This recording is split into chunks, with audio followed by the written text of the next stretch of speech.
All right, welcome to Dodgers Tailgate. My name is Matt Weiner, and I am joined by Kevin Klein. So Kevin is on the Dodgers Tailgate squad as well, and he's a co-host on the Incline. Today we are going to cover the shenanigans surrounding pitchers using all kinds of foreign substances, and then end it with some Mookie Betts. So thanks for coming on, man. Of course. Thank you for having me.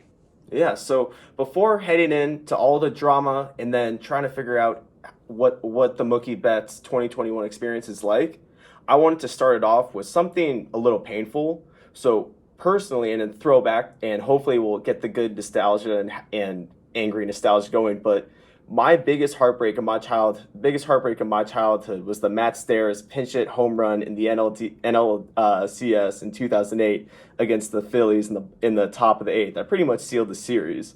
So that was about over a decade ago for me, and I think I'm a decade younger than you. So what was that heartbreak moment of your childhood?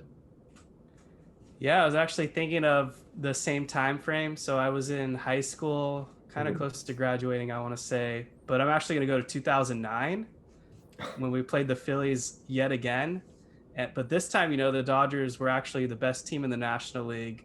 And I think, after being to the NLCS after who knows how many years in 2008, we kind of felt like this team was more primed to maybe make the World Series. So when we were in Philadelphia and Jimmy Rollins hit that walk-off double or triple, whatever it was, off Jonathan Broxton, that one just killed me. I think the Dodgers were trailing that series 2-1. They had an opportunity to split it going back to Los Angeles, but that Rollins walk off pretty much ended our hopes. Hmm. And for And whatever, yeah. then also not my childhood, but I was just gonna add, and also not my childhood, but college. The Matt Adams home run off Clayton Kershaw really destroyed me. Hmm. For whatever reason, it's big fat white guys named Matt. Whoever that's the Dodgers playoff kryptonite for whatever reason. But I mean, thank God that we're living in it. Think a decade later things changed a little. So I think one of the biggest turns of this time of just ruling out West was that 2013 playoff run and didn't end the way we wanted it to. But probably my favorite Dodgers moment of my childhood was Juan Uribe's bottom of the eighth inning home run against David Carpenter, Game 4 of the NLDS. For me, that moment is cemented as when I think of nostalgia as a Dodger fan. That is my moment. That's the one shining moment of watching the extension he has and the bat flip, and that was it. That was the only happiness that I ever needed in my life. So, do you have a specific moment like that in your childhood? I mean, I know there wasn't a lot of playoff success there, but there has to be like the four consecutive home runs and then Nomar's walk off the next inning. Is there any moment like you where like, yep, that's the one that I remember? Yeah, the first one that I always circle back to is 2004 when Steve Finley hit a walk-off grand slam against the Giants. There's just something pretty magical about that team. The month of August and September, they were like the comeback kids. Just seemed like no matter what the deficit was, that Dodgers team was scrappy and found ways to come back. And so to clinch the division in that fashion, I remember being up in the Bay Area. Actually, I was at a wedding and I was watching the game on like a relative's TV. And then that moment happened. And I remember the call and I was just like, whoa, like it really like blew my mind. Mm, there we go. That's nice. That's nice. Especially being I mean, because everybody can know how awful, especially for kids, how boring they could be. So seeing that, I mean, that had to raise the experience a little bit. Yeah, absolutely. And then yeah, the four home runs with Vince Scully calling it against the Padres is also just electrifying itself. So those were like some of the first big ones, along with Sean Green's four home run game. But yeah, Mhm. obviously dating back to more recently, there's been a lot more epic home runs and plays by the Dodgers. I think that's so fun. Like, we're gonna head on from the topic, but I think that's so funny how I have so many different moments from my childhood to pull from when it comes to electric Dodger and just memorable moments in general. And then don't have much. You probably have a handful, like literally a handful. Yep, exactly. Yeah, like Clayton Kershaw's no hitter. That one was like one of the top moments of my baseball life for sure. But yet again, I was still like in college, so I wasn't a child by any means. But I was just so happy for Kershaw when he did that, and we knew he was going to win the Cy Young. and then go on to an MVP that season. So that was a special team, even though they got bounced in the NLDS. Mm-hmm. Mm-hmm. And doing that all without spider tack. So we're gonna we're gonna head our way down to the rabbit hole of foreign substances. So this week, Hammer was brought down by Rob Manfred and declared that pitchers caught using foreign substances would get a 10-day suspension. So there's a million hypocrisies with this. There are so many things that are just clear as day wrong with instituting this in the middle of the season. But in your opinion, what is the worst outcome of this? And what is the biggest thing where it's like, what are you doing? This is a very messy subject, and like you said, them basically implementing it in the midst of the season, it's just really poor timing and judgment on Rob Manfred and the rest of MLB. And I think this is going to lead to a very messy situation when we enter the offseason and they have the CBA agreements that could potentially lead to a lockout. So we'll see what happens there. There are a couple things that I do agree with. I think they needed to crack down on this because spider tack, as mentioned, that really came about in 2010. This isn't like the classic rosin and sunscreen and sweat mixing that, where like pitchers back then, it seemed like they were more using it for a better grip as opposed to some Mhm. guys who are actually using it as a performance enhancer to really up their spin rate and get an unfair competitive advantage against hitters. And, you know, we can dive into this too with the whole ball being changed and that really killing the offense. But I just think the combo and lack of thinking and foresight by Rob Manfred has really just diminished the game this season. It's very weird, and I feel like there's definitely rumblings of it as well in the off season, and Right. there's been rumblings of it as well in the past, but especially this off season and early on in the season, it really started to pick up, and Rob Manfred is so reactive to everything, and there's nothing about him that says, hey, let's get ahead of this before it's too late. So that's what I'm saying is why now? And Right. you're only in we're seeing pitchers even getting hurt now possibly, like Tyler Glass now had a partial tear in his UCL. So when it comes to injuries because of changing the baseballs and taking away what pitchers are used to, do you think we're going to see more injuries in the future? Yeah, I don't know if I buy that just yet. Tyler Glasnow, as you just said, he's blaming his UCL tear on the fact that he has to basically grip the ball harder because he no longer has access to those substances. But he's always been an injury prone pitcher. I know he had shoulder problems. I know he had a forearm tightness. I just don't know because, you know, the injuries had already been skyrocketing to begin with. Like Dustin May earlier this season, he had to undergo Tommy John surgery. Mhm. I know Chris Sale, Justin Verlander, they both underwent Tommy John surgery before this outlaw. So far we have one player. I think we need to see a few more to really justify this. Mhm. But Blake Trinan yesterday, he said pregame he's never used that stuff in his life, and so he doesn't care because it's not going to affect him. So I wonder how many more Dodgers have that same mindset. I think one of them is might have a little bit of a different mindset. Yeah, So yeah. what are For, your for yeah? Trevor Bauer. Who would it? Who else? Who else? So what are your take on his comments as well? Yeah, I mean, he's made it pretty clear that he's dabbled in this stuff and that he's really experimented, and we're seeing the effect of him probably not using it right now. The spin rate, the RPMs are down like over 200 on his four seam fastball, Mhm. and it's reflecting his numbers now. Um, I think Bauer is going to have to learn to adjust. I know that he was very outspoken and criticized MLB for doing this midseason.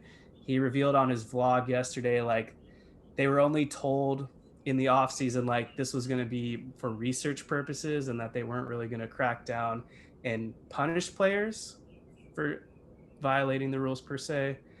But then when they Manfred or whoever flipped the switch and now they are implementing this, that really ticked him off along with a number of other players. So we'll see what the repercussions are. Hmm. So last question I have on this is how are they going to actually surveillance everything that's going on? Are they going to walk up like is it going to have to be super clear when like if a pitcher most like rubs his hat too many times or a specific part on his jersey too many times? I want to see like if is it going to be like a TSA screening of where you have to walk by umpire every time you go to the mound? Like how are they going So to actually take yeah. yeah, so just based off what I was reading in the mandate, they're gonna randomly inspect the players at least once or twice, maybe even three if necessary, times a game. They'll examine the baseball, and if they see anything funky on the player's glove or Mhm. hand or hat, I guess, leads to an automatic ejection and then the 10-game suspension. And with relief pitchers, they're gonna do the same thing to Mhm. avoid delaying games after the inning or in between pitcher changes. They're going to inspect the balls then. And I guess in that situation, then you'd only get suspension because if the pitcher's already been taken out of the game, you can't really throw them out. But um, so yeah, it's pretty interesting. Yeah, there's going to be some controversy where I mean, okay, we already missed the controversy, but then I just think it's going to keep the dominoes are going to keep on falling, and the snowball effect is just going to take place. Yeah, and it's kind of funny to me because I think a lot of people think that this is a new rule, the 10-game suspension, but it's actually been in place for a number of years now. So, the perfect example was Michael Pineda in 2014 actually got caught with pine tar on his hand and he got suspended 10 games. So they actually haven't changed the suspension rules. Mm-hmm. Okay. Yeah. So I wanted to end this with some Mookie Betts talk because if you look at his stat, so I mean, depends what kind of person you are as when just evaluating a player. So if you're somebody who values on base percentage incredibly high. Will's on base percentage is almost identical throughout 58 games. So we played 55 games in 2020 and we're 58 games through in 2021. So on base percentage in 2020 was pretty much identical. It was 346 in 2020 and now it's 368. So he's reaching base more, but you look at the batting average and it's a lot different. So what is your take on what's going on? Do you think we're just going to see this throughout the rest of the year, or do you think he's going to slump lower? Oh, I definitely don't think he's going to slump lower. If you look at Mookie Betts' career numbers by the month, he always gets better as the season progresses. Moving ahead to June, he's a career 281 hitter, July 304 hitter, August 310 hitter, in September 324. And I think we're going to see the same thing this season too. He, a lot of people are looking at the batting average, like you just said, 253, and they're thinking this is not the guy we were paying all this money to. But it's honestly pissing me off. Anyone out there that's saying now that we lost the Red Sox trade and saying we would prefer Alex Oh, Verdugo over Mookie Betts, you wouldn't have a 2020 World Series championship without Mookie Betts last season. Like people need to chill out, be a little more patient, respect the greatness that is Mookie Betts.